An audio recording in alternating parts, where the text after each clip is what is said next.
shortest route, the easiest path. Well, how many of you know your flesh is like water? Your flesh is like 70% water, right? In your body, like 70% water. It's wanting to find the path of least resistance. Your flesh wants what's easy. Let me give you some examples, just some worldly examples that your flesh wants to take the easy route. I could go in my driveway and wash my truck and know that I get it spotless, but yet I find myself in the automatic car wash. You know what I'm saying? I choose the easy route. I know my wife is an excellent cook, and I know we can make some excellent, we've been watching MasterChef, and I know we can make some dishes that are healthy, but yet I find myself in Taco Bell drive-thru.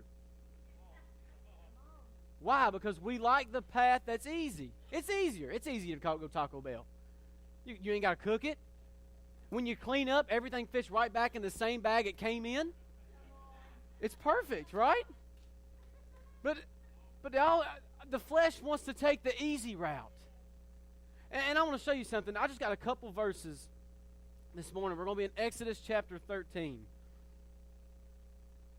And I'm going to read it out of the New King James, and then I'm going to flip over and read it out of the New Living. What an awesome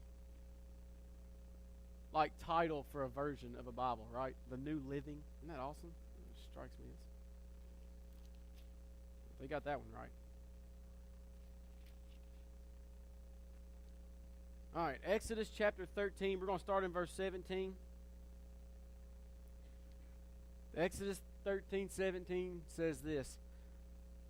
Then it came to pass when Pharaoh had let the people go, that God did not lead them by the way of the land of the Philistines, although that was near. For God said, lest perhaps the people change their minds when they see war, and return to Egypt. So God led the people around by way of the wilderness of the Red Sea.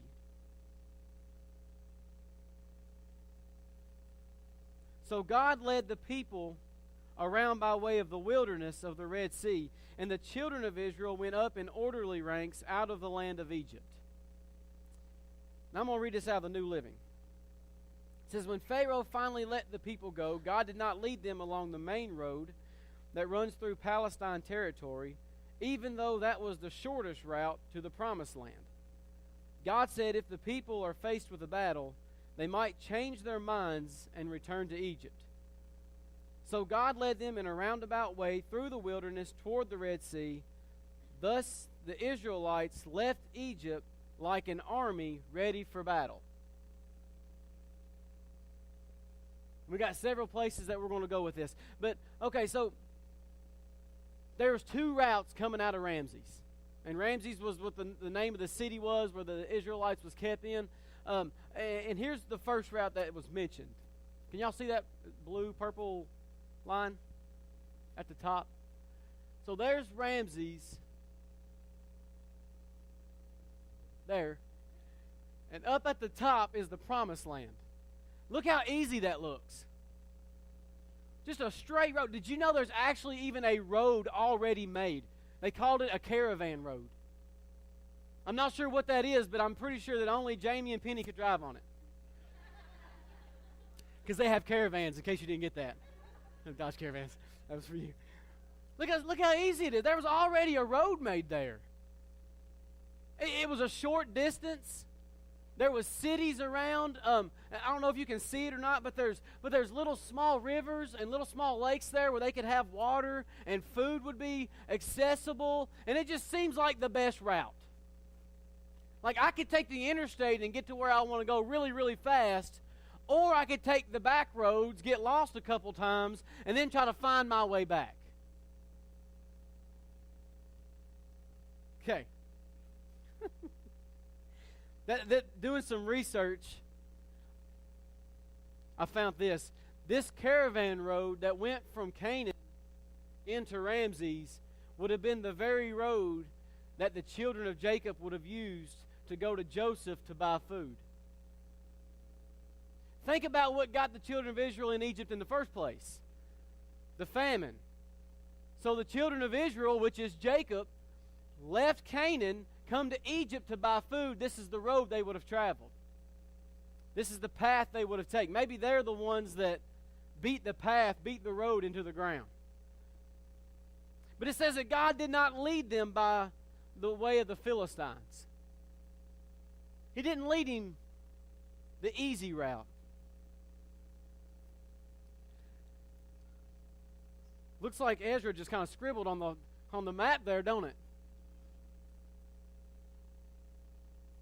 So, this is just the way my mind works. I have to wonder, like, how many know-it-all people was in the children of Israel, and they're like, Moses, it'd been a lot easier if we'd went the other way. It'd have been shorter. There would have been resources for us. Moses, we could have got there. They'd have said that it would have been like a 20-day journey to get there this way. Rather, they took 40 years. I mean, not only is it shorter, not only does it have better resources, but if you look, when they started out, they was going the exact wrong direction. Like, I don't know who put the address in Moses' GPS, but he is headed in the complete wrong direction. Moses, don't you think it would have been so much easier? You see, the flesh wants the easy route. The flesh wants the way of the Philistines. The flesh wants to go down where the road's already been paved. But it says that God didn't lead them the way of the Philistines. God led them by way of the wilderness. Now, when I think of wilderness, I don't think of, like, any roads at all. Just flat, barren, nothing. Desert. Maybe some cactuses, or maybe a mountain in the distance. I don't know, but just an open land, no roads. God led them in the path of the wilderness. Look at this, verse 18. So God led the people around by way of the wilderness of the Red Sea, and the children of Israel went up in orderly ranks out of the land of Egypt. Now, I got a question for you. God says that he didn't want to take them the easy route, because if a war would have broke out, if a battle would have broke out, he's afraid they would turn and go back to Egypt. Wait a minute, I thought we was called to be warriors. I thought the Bible tells me I've got weapons and I've got armor. So why would I be given weapons and armor and then God lead away from war through the wilderness? You see, the wilderness to Israel was not a punishment, it was a protection.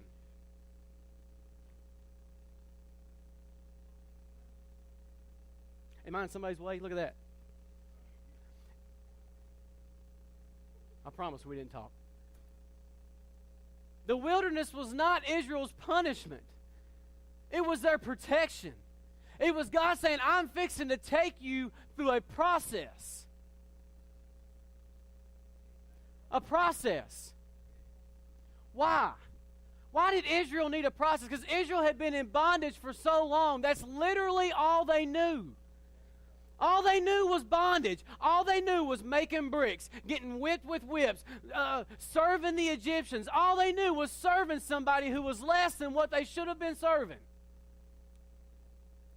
Come on, how many of you can relate to that? How many of you can look back in your past and see where you served something that was less than what you should have been serving?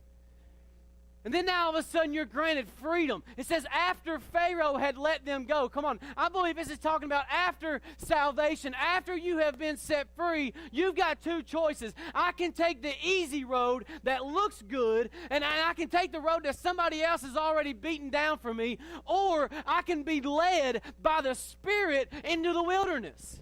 It says that God went before them in a cloud and in fire, and God is trying to lead them. Come on. Listen, is it a coincidence? Does anybody believe in coincidences in the Bible? I don't at all. I don't believe in coincidences in anything in life. But is it a coincidence that Jesus comes up out of the water and the Trinity is seen for the first time, And it says, because the Son's being baptized, the Spirit descends, the voice of the Father says, "This is my Son, in whom I'm well pleased." And Luke 4 says, immediately the Spirit drove Jesus into the wilderness. Immediately.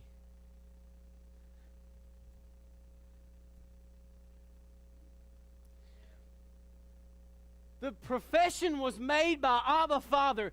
This is my Son. This is Him. This is it. This is the one you've been waiting for. This is what you waited 400 years of quietness to see is my Son. This is Him.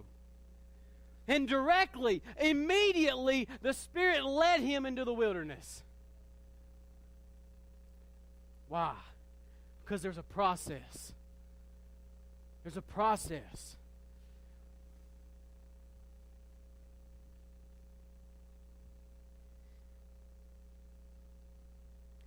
Could Israel have gotten to Canaan by way of the Philistines? Do I think they could have made it? Yes. Do I think they could have went into hand-to-hand combat and defeated the Philistines to get there? Yes. But how much of Egypt would they have taken with them into Canaan?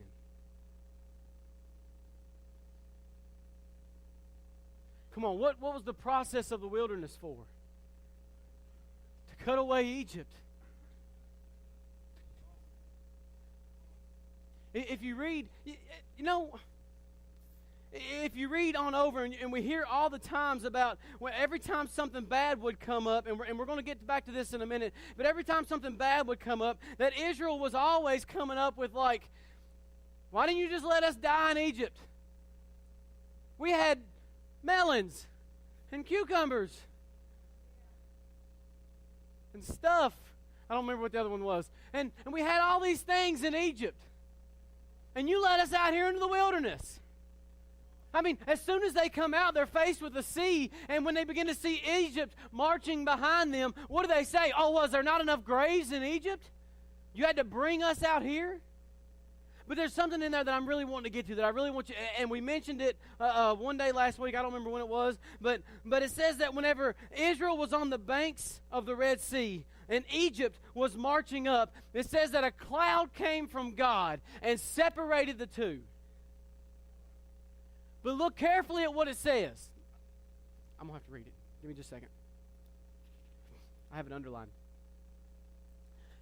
And the angel of God who went before the camp of Israel, the angel that was going before the camp of Israel moved and went in behind them. And the pillar of cloud went from before them and stood behind them. So it came between the camp of the Egyptians and the camp of Israel. Thus it was a cloud and darkness to the one, and it gave light by night to the other, so that the one did not come near the other all night. Not just so Egypt would stay away from Israel, but to keep Israel from trying to run back to Egypt. It's in the wilderness that God's saying, I'm trying to cut that off of you. It's in the wilderness. It's the process of cutting. That don't sound fun at all, does it? I mean, let's just be real. Whenever we begin to think about, okay, what is the wilderness? The wilderness is the process of God getting me back to my designed intention, back to my designed destiny, back to who my true identity is. That's what the wilderness is for. The wilderness is so Israel would stop looking like Egyptians and start looking like Israel again. That's what the wilderness was for.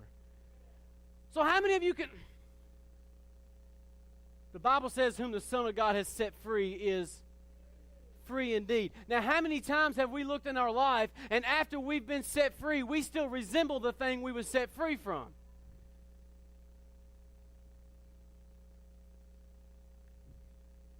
What if Israel would have come out of Egypt, went into Canaan, and said, we're the people of God, but they had their head shaved, and they had the weird beard like the Pharaoh people had, and they had the tan, and they was dressed like them, and they looked like them, and they talked like them? But it took a process through the wilderness for them to come back into who they're truly supposed to be. It took them going through the wild. Come on, what is a slave? domesticated. He's domesticated to serve another person. A slave does not live for himself.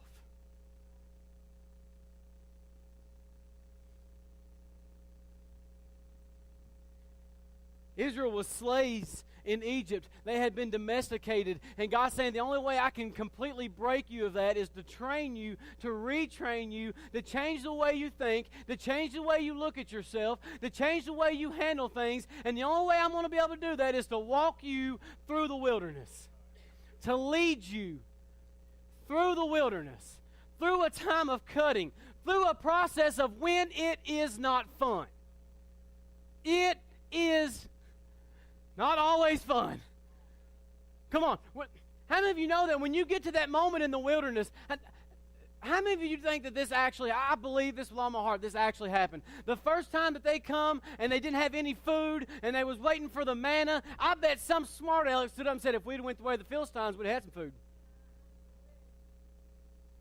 Whenever they was waiting for water and Moses had to speak to the rock, I bet there was some ignorant guy like me that stood up and said, there's water on the way of the Philistines, just saying. There's water that way, and there's food.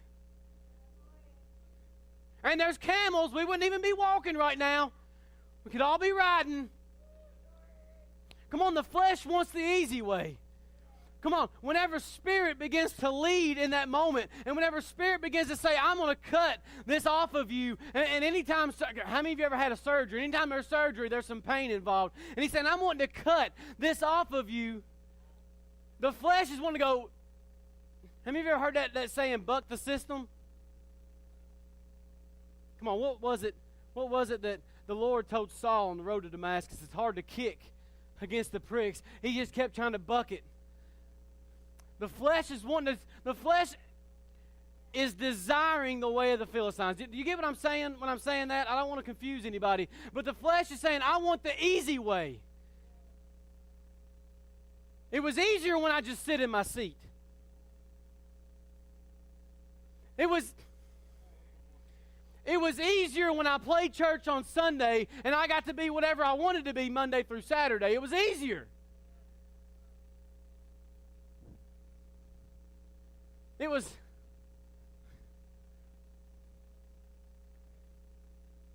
easier being domesticated. And the flesh is pulling you toward the way of the Philistines, but you feel the Spirit leading and the Spirit tugging and pulling and dragging sometimes, and He's dragging you into a place that's not always fun, and He's dragging you into a place that your flesh doesn't want to be, but God knows that there's a process, and at the end of the process is a promise.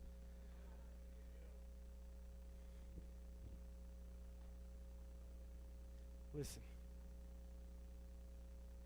You see, there's God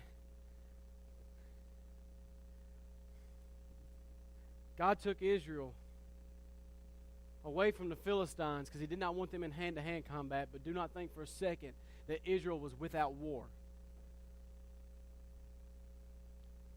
Because the war may not have been them battling fist to fist and sword to sword with some Philistines, but the battle was, the battle was right here. And I don't know about you, but I would listen, Brother Terry's an ex-Marine, and I would rather fight him as I had fight that battle in my mind. I'd lose both of them.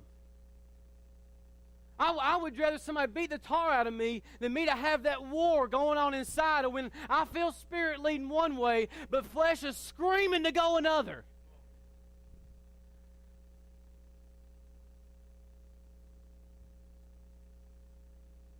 Why can't things just go back the way they used to be? Why can't it just be easy like it used to be? And God's saying, oh my goodness. Oh my goodness. Canaan looks so much better by way of the wilderness than it would by the way of the Philistines any day. Canaan looks so much sweeter. Why? Because I'm training you how to handle the thing that's waiting for you. This is Something I jotted down last night while I was in my basement. The Spirit wants to lead by way of the wilderness, while the flesh wants to lead by way of the Philistines. Did you catch that? Your spirit living inside of you, longs to be led by way of the wilderness. But your flesh is wanting to lead by way of the Philistines. Your spirit man inside of you is crying out, lead me, drive me into the wilderness. And your flesh is saying, no, that's dumb. It's a bad idea. This way's so much easier. This way's so much easier. Whenever nothing was required of me, it was so much easier. When I didn't feel like I had a whole family that was relying on me, it was easier.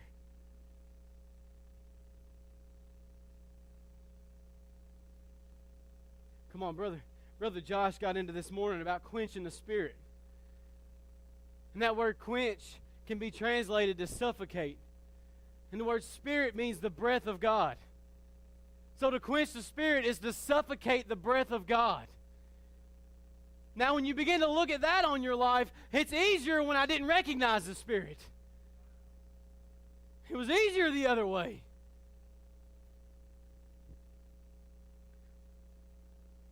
So God's wanting to lead you in a way of the wilderness. The flesh is wanting to take the interstate.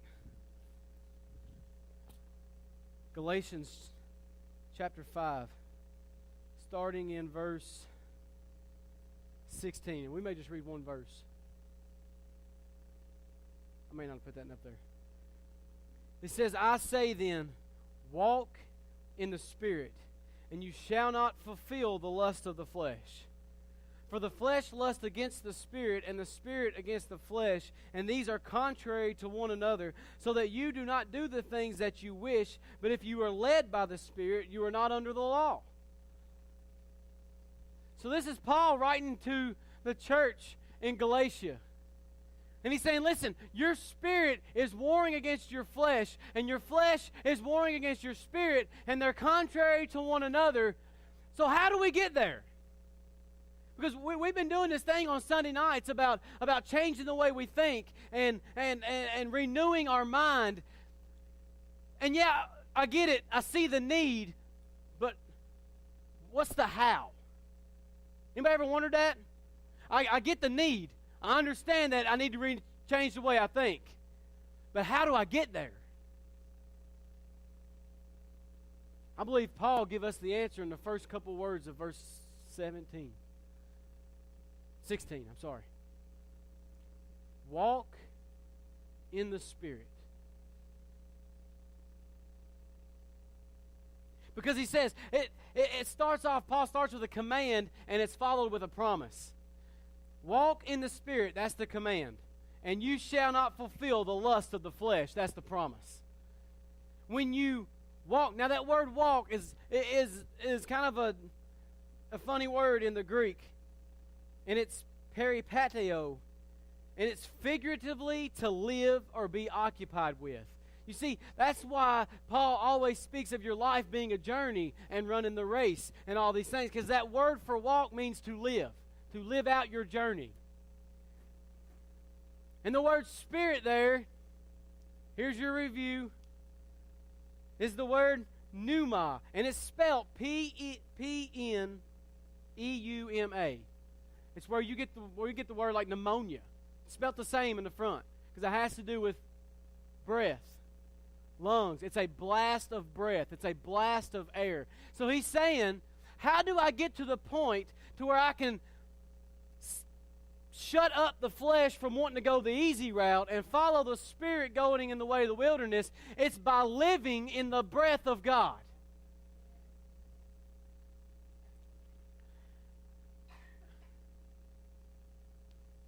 Here's how my mind works. Here's exactly what comes to my mind whenever I begin to think about how do I live in the breath of God. I immediately seen a sailboat. How am I led by the Spirit? I allow His breath to blow me wherever I want to go and wherever He wants me to go. And then in Sunday school, it's brought up that the number 4 was brought up, and it's north, south, east, or west, any 4 directions. Spirit, wherever you blow, you catch my sail that I have thrown in the air, and you lead me where I need to go. If it's the wilderness, it's the wilderness. Listen, I was listening to a service here a while back, and Matt Putman is a worship leader for Carolina Revival, and he just began to sing spontaneous worship, just whatever was on his heart. And he began to sing the words, I'm turning my veil into a sail, I can go anywhere. I'm turning my veil, the thing that I hid behind. The thing that I hid behind to... Oh, I had to air punch on that one. Listen, what was a veil? A veil was a mask that you hid behind. The word hypocrite in the New Testament is not meaning that you're wrong all the time, but it's meaning that you're wrong part of the time, right part of the time. You're hiding behind a mask. I'm turning my veil into a sail, and I'm catching the current of your breath. How do I defeat this flesh? Because it is driving me crazy. This war that's going on the inside. Listen, if I was fighting against the demons, and if I, well, in the name of Jesus, and that's easy. But when it's right here, it's hard. Come on, it's hard. Penny, I can pray for you all day, and yeah, it's easy. But when I'm alone in my secret place and I'm getting nowhere and I feel like the battle is raging on the inside and I can't find the breakthrough, what then? God's saying that's the moments whenever you drop your weapon, drop your sword, throw up your sail, and just let me blow my current over you. Let me blow my breath. I don't know about you. But I could be standing like this with my sword. I don't know if how you stand with the sword or not. But I could be standing like this. But I'd rather be sitting on a sailboat.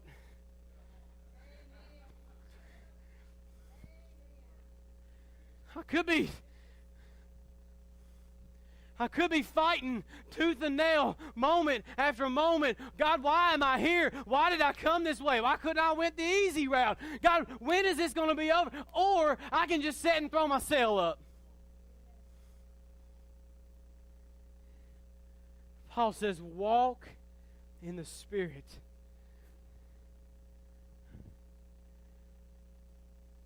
Live your life in the breath of God. When do I feel victorious?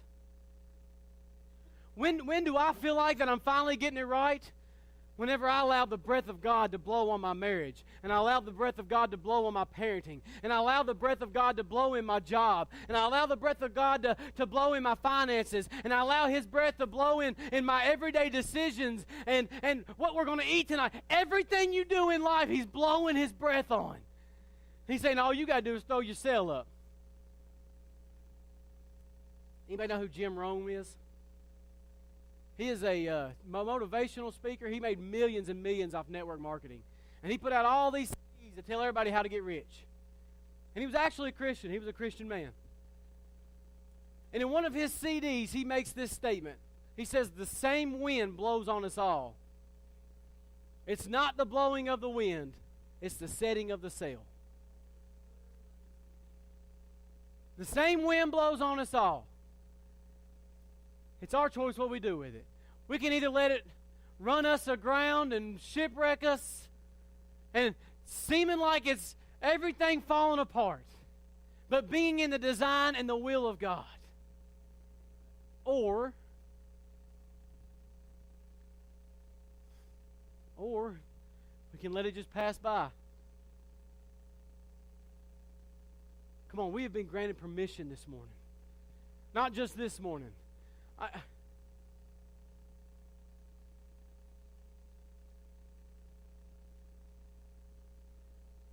I want to say this in the fear of God this morning. What's happening the last few weeks right here is what I've been dreaming about. when people ask me, what's the vision that you have for the church? Now I can say, I don't know, I'm walking in it. We're in it. We're in it. We're getting turned loose. We're getting turned loose. It's like the dog on the chain inside the fence. Our chains have been broken a long time ago, but now the fence door is starting to be open, and we're able to run wild. We're being granted permission.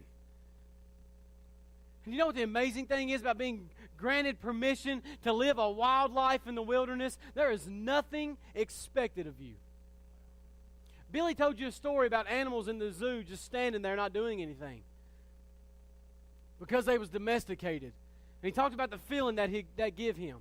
Now, if he was to go by Green River Lake, which is a wildlife refugee or a wildlife refuge, and see a deer standing there in his habitat doing nothing, it would be a completely different feeling. Do you get what I'm saying? There's nothing, just because I go into a wildlife refuge, I don't expect to see deer fighting and bears growling and all this wild stuff. There's nothing expected of you. But that's freedom. It's freedom. We can stand there in the bask of the beauty of the refuge we're in, or we can frolic through the flowers. I don't know, whatever it is. You're free. You're granted permission.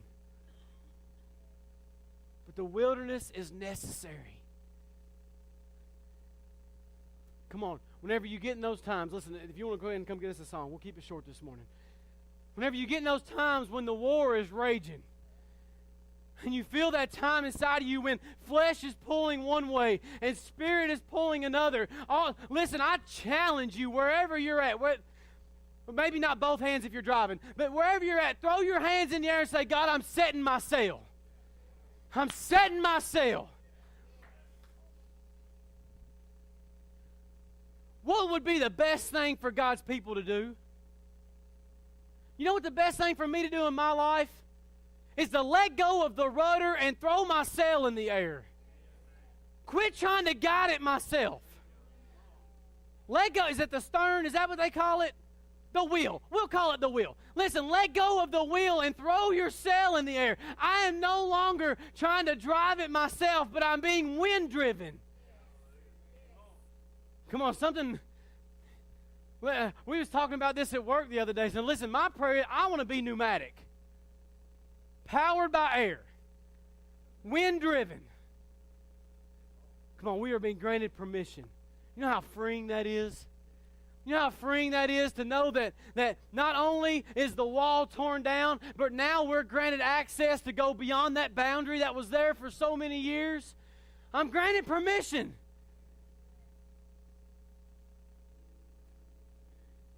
I wonder if you was to go take that collar off that dog, how much coaxing would it take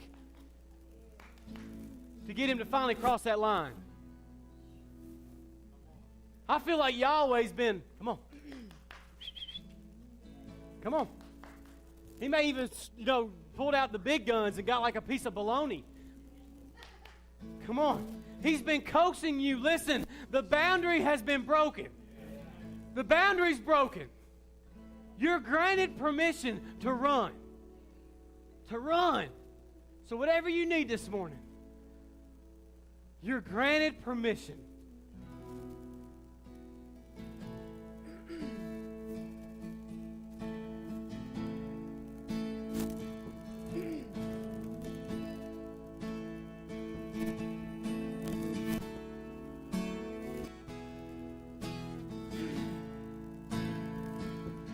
You unravel me with a melody.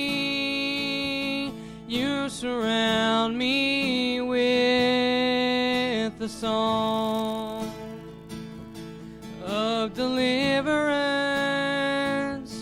from my enemies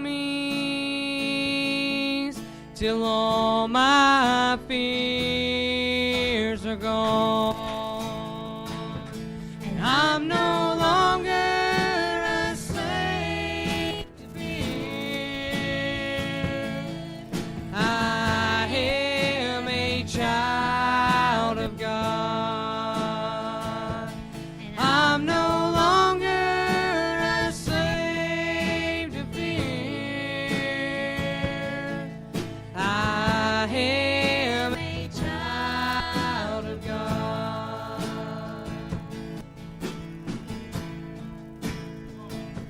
and from my mother's womb, you have chosen me.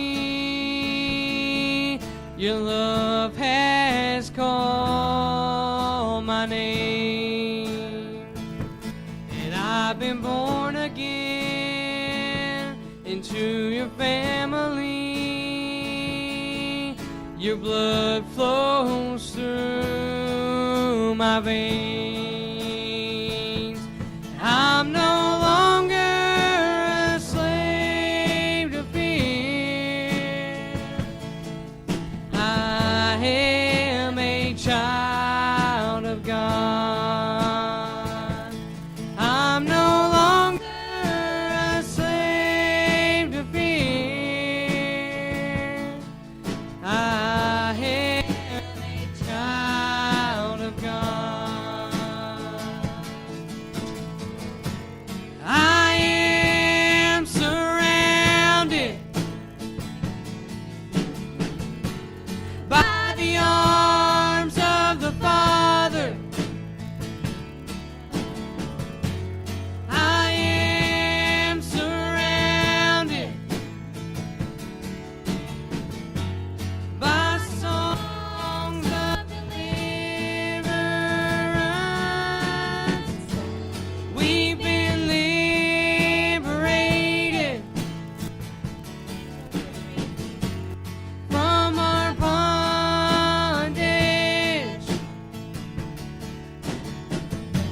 and we're the sons and the daughters. Let us sing our freedom. Oh, oh,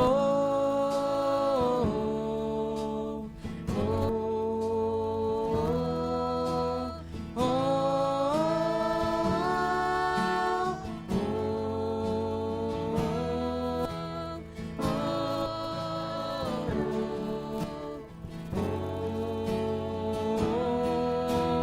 oh, you split the sea so I could walk right through it. My fears are drowned in perfect love. You rescued me, and I will stand and sing. I am a child of God. You split the sea so I could walk right through it. My fears are drowned in perfect love. You rescued me, and I will stand and sing. I am a child of God. And I'm no longer a slave to fear. I am a child of God. I'm no longer a slave to fear. I am a child of God. I'm no longer a slave to fear. I am a child of God. I'm no longer a slave to fear.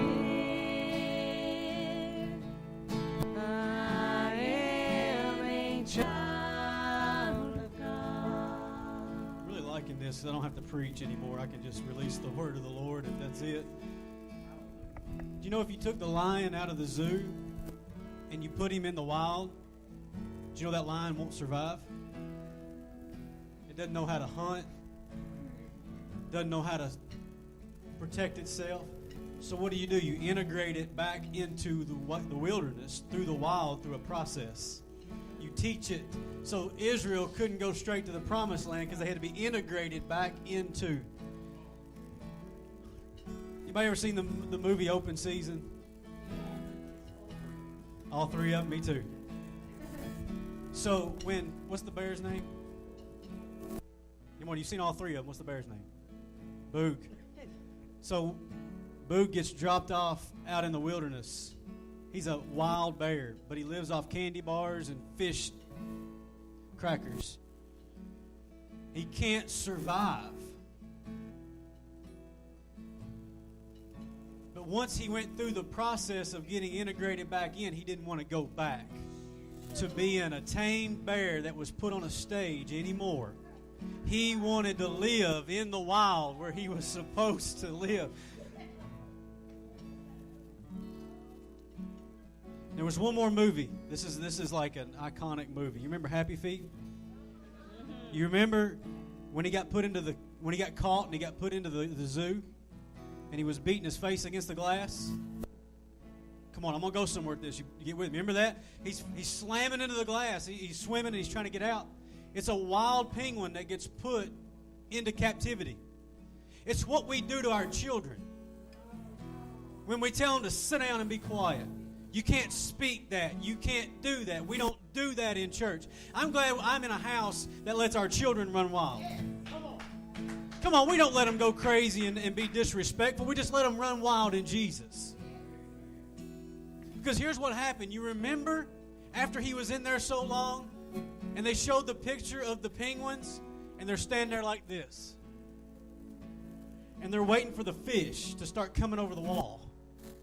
Come on, that penguin wasn't designed to be hand-fed. It was designed to swim at breakneck speeds and catch its own fish. You remember how happy those penguins were at the end when they're swimming and catching the fish? But you remember how mundane they look when they're standing and they're staring, waiting on the... Come on, God didn't design us to sit in a church house like this and wait for fish to fall out of heaven. He designed you to run wild and to chase after Him. And so I'm going to release something over you. I'm going to ask you to close your eyes and lift your hands to heaven. I had a dream the other night. And I just want to release this over you.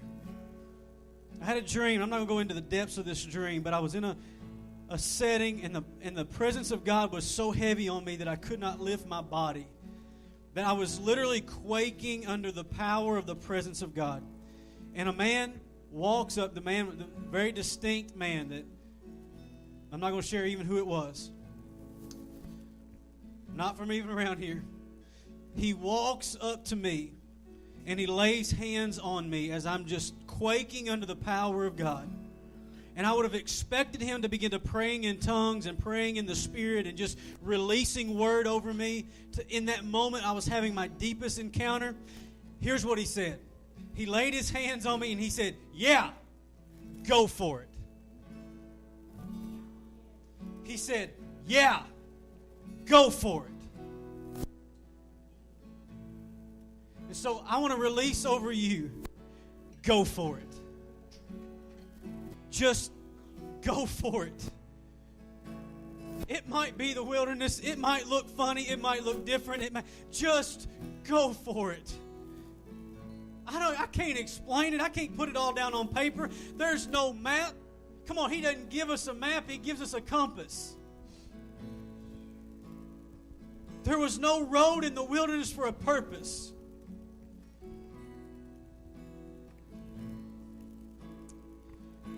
So I just want to release over you. Go for it. In Jesus' name. You run wild after Him. Chase Him with as much passion and as much desire that you can pour out into His lap. In Jesus' name.